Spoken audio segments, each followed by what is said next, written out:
Hey, welcome back. I'm Minimme. This is 5 more graphically impressive Game Boy games, and because themes are cool, this one sticks to racing games.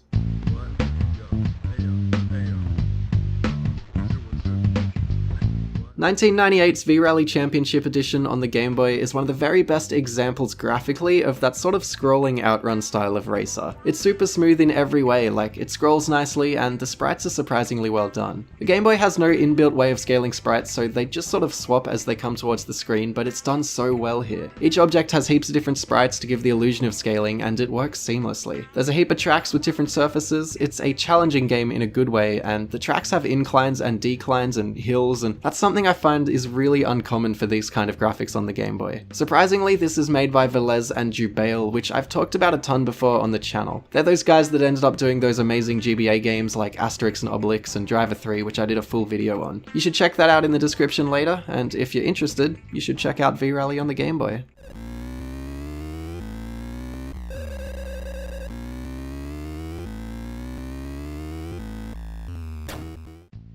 Jeep Jamboree Off-Road Adventure by Gremlin and Virgin uses similar tech to V-Rally in that it's a racer that has scrolling graphics and hills, and though it isn't quite as smooth, this came out 6 years earlier in 1992, giving it much more cred as a pioneer of all these techie Game Boy games. Unlike V-Rally, this is in first person and it feels a bit more simulatory. The Jeeps bounce around nicely like they would with off-road suspension, and it's a decent little racer for what it is. I wouldn't recommend going out of your way, but if you're fanatic about Jeeps, then I guess give it a curious look.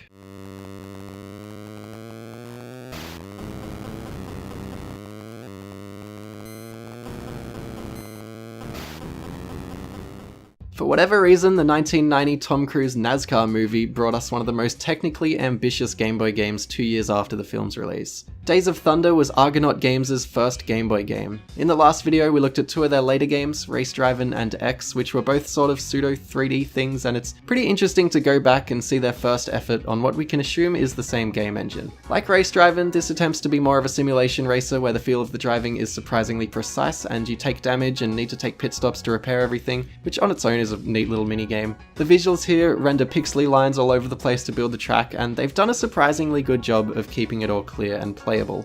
It's not smooth, obviously, but it's smooth enough to enjoy for a while, and it's impressive enough to be a pretty interesting milestone on the Game Boy, especially for a 1992 game.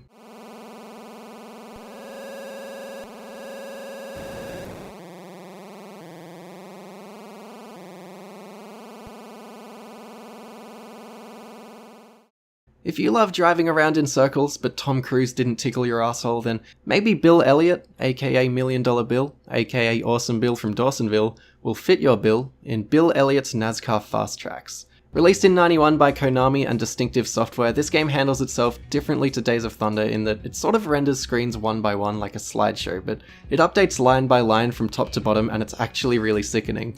It looks great in screenshots, and it's still an impressive technical achievement, but I can't get past what is effectively extreme screen tearing. It's otherwise an interesting game though. It has multiplayer, 3 licensed cars, and tracks that aren't all just ovals. It definitely would have been cool at the time, and in its own right, it's still a neat little thing visually.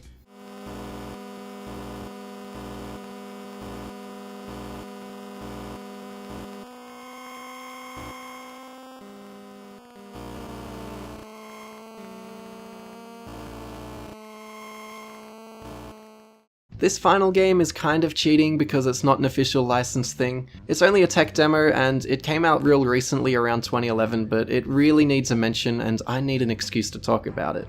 This is called Stunt Race FX, which you might know as the 1994 SNES game because this was a bit of an attempt to port it over by a hobbyist named Elmar Krieger. And to this day, I reckon this is the most technically impressive feat on the system. It's using programming magicry to display what looks like super smooth real-time 3D graphics with proper texture mapping. It's amazing, and I know that just seeing it on an emulator might not do it for you, so I've dropped a link to a video of it playing on real hardware, as well as a link to a download for this thing in the description if you want to check it out for yourself. This game, or rather this demo, is just sort of mind-blowing.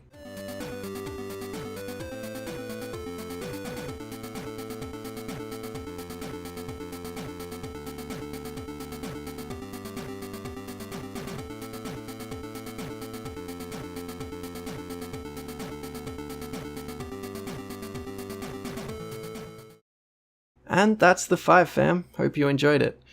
I haven't been on YouTube in a while, so I'm releasing a vlog thing alongside this where I shed some light on what I've been up to, and I'm starting a new channel, and in that vlog I talk about what my new channel is. So if you've been a fan if you've been a fan of mine, I can't talk. If you've been a fan of mine for a while, feel free to check that video out. And yeah, otherwise, thanks for watching. I'm gonna try and get back into this stuff. I'm gonna enjoy getting back into this whole YouTube and thing.